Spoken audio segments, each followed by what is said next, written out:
वृंदावन के संत प्रेमानंद महाराज एक बार फिर चर्चा में हैं और इस बार चर्चा के कारण हैं जगत गुरु रामभद्राचार्य। रामभद्राचार्य जी ने प्रेमानंद महाराज के बारे में कुछ ऐसी टिप्पणी कर दी जो चर्चा का ही नहीं बल्कि विवाद का विषय बन गई है।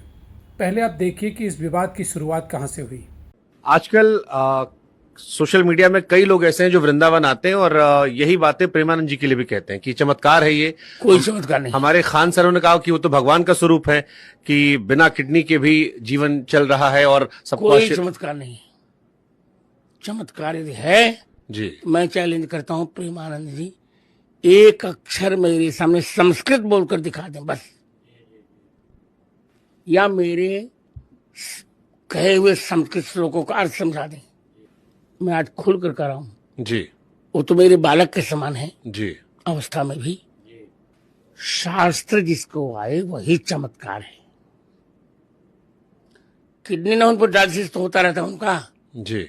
डायलिसिस के बराबर जी रहे हैं, जीने दीजिए। Let him do which he wants.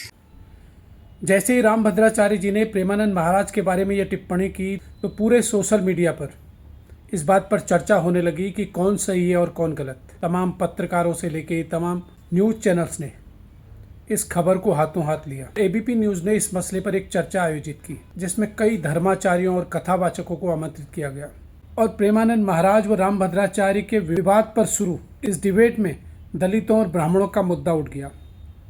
आप स्वयं देखिए कि हमारे धर्माचार्य, हमारे कथावाचक जिनके लाखों लाख फॉलोवर हैं, लेकिन एक नेशनल चैनल पर ये किस तरह का व्यवहार कर रहे हैं आप स्वयं देखिए। आपको शायद एक्चुअल में नहीं पता है, आपको नहीं पता है उमेश जी, आपको एक्चुअल में नहीं पता है, आपको नहीं। सती अनसुईया ने राम जी की परंपरा सुनाई है। वाल्मीकि समाज को कभी अपने बराबर में बैठने नहीं दिया। आप आज हमारा शोषण करके मैं आपके साथ भोजन करूंगा, मैं आपके साथ भोजन करूंगा। दलित मेरे शेर भाई हैं और मैं जो भी जिनको भी लगता है वो आइए, मैं उनके साथ बैठ के भोजन करूंगा। लीजिए, उन्होंने बड़ा मन दिखाया।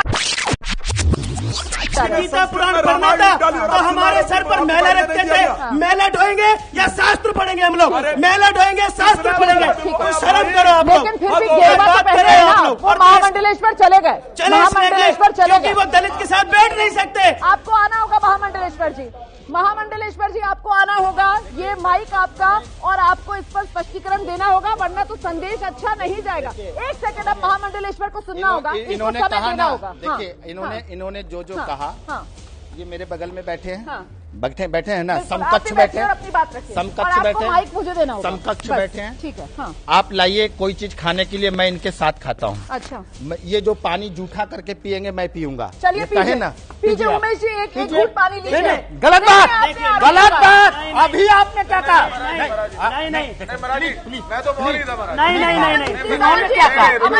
जूठा करके मैं ऐसी बात नहीं है, ऐसी बात नहीं है, ये बात गलत है। नहीं उमेश जी, आप नहीं, ये आप जूठा करके आपने क्या कहा? आपने लाल छना लगाया, आपने और आप लगा रहे हैं। आप पानी पीजिए ना, जवाब दे ना। जवाब दे क्या?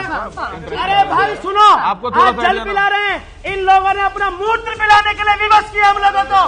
अब आप देखिए एक दलित को कैसे घेरा जाता है, एक दलित को कैसे घेरा जाता है। देखिए आज ये कंडीशन है, उस समय क्या होता होगा। ऐसे दलित को घेर के मारते थे ये लोग, ये ऐसे मारते थे दलितों को। देखिए उमेश जी इन्होंने कहा, देखिए दलित मेरे शेर भाई हैं और मैं जो भी जिनको भी लगता है वो आइए, मैं उनके साथ बैठ के भोजन करूंगा। उनके जूठा पानी में पीऊंगा।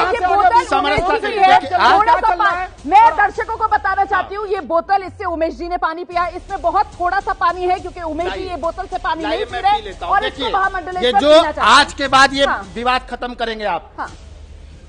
लीजिए, दो संतों का विवाद और उसके बाद अन्य संतों का इस तरह का व्यवहार, क्या ये सनातन धर्म के इन अग्रजों को शोभा देता है कि वो एक नेशनल चैनल पर अपना चेहरा चमकाने के लिए एक दूसरे पर इस तरह से आरोप लगाएं, एक दूसरे को इस तरह से नीचा दिखाने का प्रयास करें? क्या सनातन धर्म और हिंदू धर्म की गिरती साख के लिए ये लोग जिम्मेदार नहीं हैं? सोचिएगा जरूर। धन्यवाद।